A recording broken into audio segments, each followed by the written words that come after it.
lovely to be with you here today. I'm second last before you and the end of this event, so I would like you to stand up, stretch your legs a little bit. Yeah, just a couple of pushes. Move your hands a little bit. I think you start feeling the blood in you moving around. Turn around. Look for a person that you haven't met before.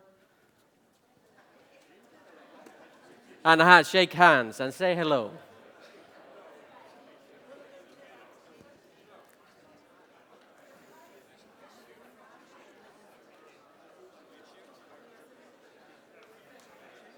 Great. Sitting during the whole day is murder, they say in Finland.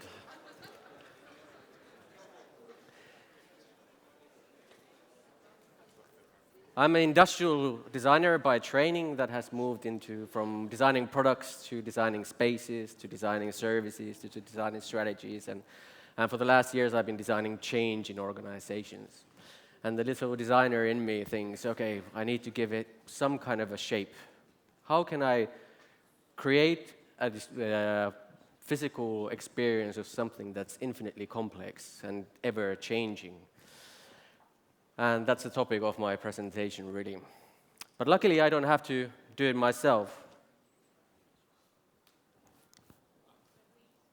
Do I need to do something?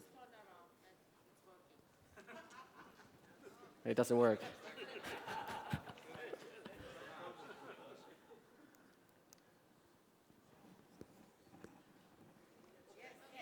Okay, great. Yeah, luckily I don't have to do it it takes time, yes. Luckily, I don't have to do it myself.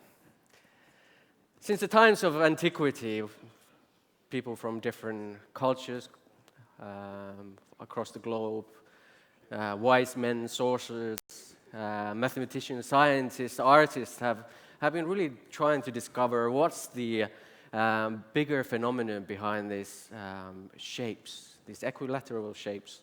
And it was the great philosophers of Greece that actually came up of connecting these shapes into the 4 elements, or 5 elements, of fire, earth, wind, or air, and water. And what really strikes me there is that they've spoke about things like the only thing that it's constant is change. And I really believe that to be true. And I think with those shapes, they also try to understand the whole environment and the universe around us and try to give it deeper meaning than it is. But perhaps it works as an interesting analogy to explain change as well.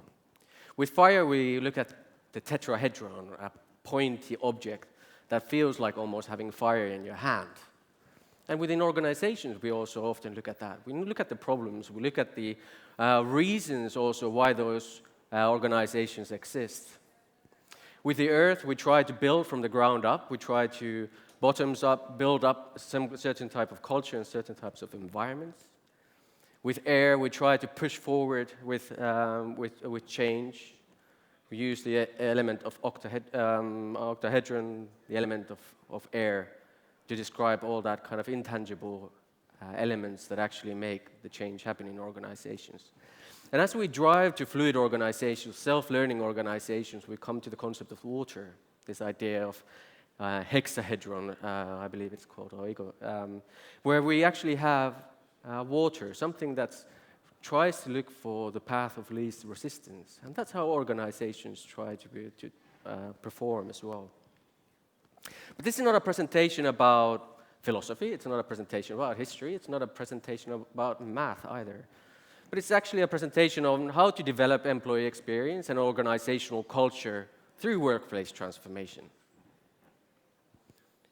These are big topics, and what we found over the years is that they go very much hand in hand, and it's a great opportunity when we start moving into workplace transformation to actually start looking on how can we influence the individual employee experience, the different touch points that create that, and how they interact, how the employees interact with the organization, and the culture that it actually creates. Last summer I wrote the Homo sapiens by Yuval Noah Harari, and one sentence actually struck me there, that every culture has its typical beliefs, norms, values, but these are in constant flux. in constant change. And I believe this to be also true for organizational cultures. How can we develop something that supports organizational culture if the organizational culture is in constant change? Within workplace transformation and change, it has changed over the years as well. We spoke about changing from something from present state into future state and hoping that that future state is something a lot better than where we started from. The sentence was always, often make it look nice. That's not the reality anymore. We realize that workplace transformation is as much of a social item about building culture, about looking into the critical activities within the organizations, how people behave in them. It's about the virtual, technological side of the workplace, what kind of tools and software we use in our everyday work. And it's also about the physical workspace. But now we're moving on to a stage where we expect the workspaces that are around us to adjust, to change all the time and everywhere. So let's talk about fire. In social sciences, we talk about triangulation. I think it was mentioned already before. So we try to look from at least from three points of view. What is the real problems? What are the employees saying? What are they thinking? And what are they actually doing? And these might be quite often quite different things.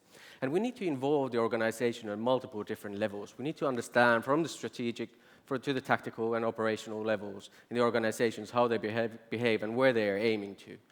We also need to understand what is the reason that those people come to work together. What is the reason they work in that organization? We also need to understand all the little bonfires and fires that are happening within the organizations, the real struggles that they are facing. Design tools and design thinking tools actually help us to map employee experiences, analyze it, and co-analyze it with employees to understand what are the daily pain points and touch points that hinder or help in their daily work. And part of this, using design tools within the transformation process actually gives us a lot of very interesting insights with very different employees.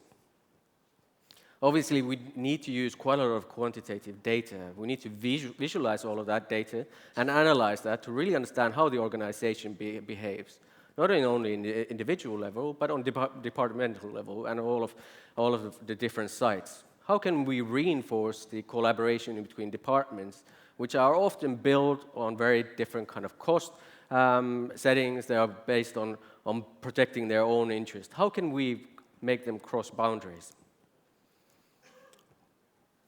If we think about Earth, we talk about building from the ground up. We need to involve the employees as part of the process. And part of it is creating transparency and visibility and collaboration with the employees in the process. Part of it is spending a lot of time on site, building a project corner, being on presence, giving a face to the change, but also increasingly creating online presence through change management software and digital workplaces, where we can actually get people talking about certain topics and we can facilitate the change not only in certain moments in time throughout the process, but constantly throughout the transformation process. Part of the work is also creating the tools. I think workplace transformation for organizations is often the first time they're going through such a radical transformation process. We need to be able to create a common language with the organizations. We need to create the tools. We need to create tools that are easy to use and actually enable the employees to understand all of the possibilities that the workplace transformation allows them. And we need to also separate two things. The endless discussions about the look and feel of the space, the colors, the curtains, the textures, from the actual functionality of the space. We need to understand what are the spaces actually supporting. We need to design and develop variety, but also consistency. Consistency within the design solutions that we provide. They need to be compatible, and they need to be compatible over time as well, the solutions that we create. And a third major point with design process, when we start talking about co-creation and collaboration, we need to immerse the employees within the experience. An immersive experience, such as virtual reality, actually give us big opportunity to look on opportunities to improve, but also adapt the employees' minds already to the coming change before it's made into real reality. But let's talk about AIR, how to manage projects and lead change. Inherently, a workplace transformation is one of the most drastic transformation processes that organizations go, and there's a big resistance to it. And we need to make sure that we minimize the disruption that it causes, yet it maximizes the impact. And it's all very much about ensuring that the project is on schedule, the project is on time, everybody knows what they're doing, and there's a lot of these kind of project management aspects to that. But another big side is that usually when we work within this kind of projects is actually keeping the spirit of the central team energized throughout the process. Often it's the first time they're responding to such a massive change, and they are the means to get to the employees as well. And it's important that all of the parties of the project fit in the same picture at the end of the project. Once moved in, we actually need to continue developing. And the idea of water, organizations, when they move into a new environment, they actually quite often try and take on the old ways of working. And we need to make sure that it doesn't, once we start implementing new ways of working within the organization, that they don't just fall back into the old ways of working. The idea of going back through the path of least resistance. But we need to connect with people. We need to learn from their experiences and share those ideas. There's a lot of coffee to be taken throughout the transformation process. At least in Finland, we're the highest coffee drinker in the world, I believe. Another thing as well what technology actually provides is that we to gamify experiences and strengthen the sense of community. By making it interesting to actually try out new things, we are able to make employees from different departments cross boundaries within organizations. Not because they have to, not because somebody's telling them, but because they want to. And gamification gives us a lot of really interesting tools to work on that. Also, once we start treating our employees as our customers, and we start thinking that we are providing a service platform for them, we actually start creating events. We start providing content for them. We start providing new learning. We start connecting people within the organization. And increasingly, this kind of cafe areas in the organizations that we work with prevail and become more important. Modern workplaces also allow for a wealth of type of information. We've heard about that today. We can monitor air quality, we can monitor temperature, we can monitor occupancy, we can even understand maybe some emotions, we can occupancy rates and so forth. But that's only from the observation side. But how can we actually integrate all of that workplace data to enhance the employee experience? Something useful, something that you can take into their daily life, something that would actually improve your well-being at work and maybe even connect you with other people, something that will modify and support behavior at the same time. And why is this important? We had recently an opportunity to co-host an event called Rework in Finland, and we had as a guest Anthony Slumbers, that some of you might know. And in his presentation, he said something that actually struck me. And he said, the future of real estate will be owned by those who own the experience of the user. So not the developers, not the investors, not the owners of the buildings, not even the facility management side, but actually those who are in contact with the employees, with the users of that building.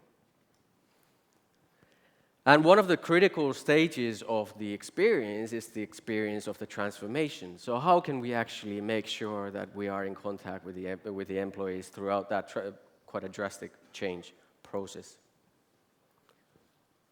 So, FIRE, we need to understand what is the reason why the organizations come together. We need to understand where the possible fires are, even the small ones, because they can turn into wildfires, we need to understand how we can use all of that power within the organization to take this forward. We need to understand what are the building blocks that we are building this from.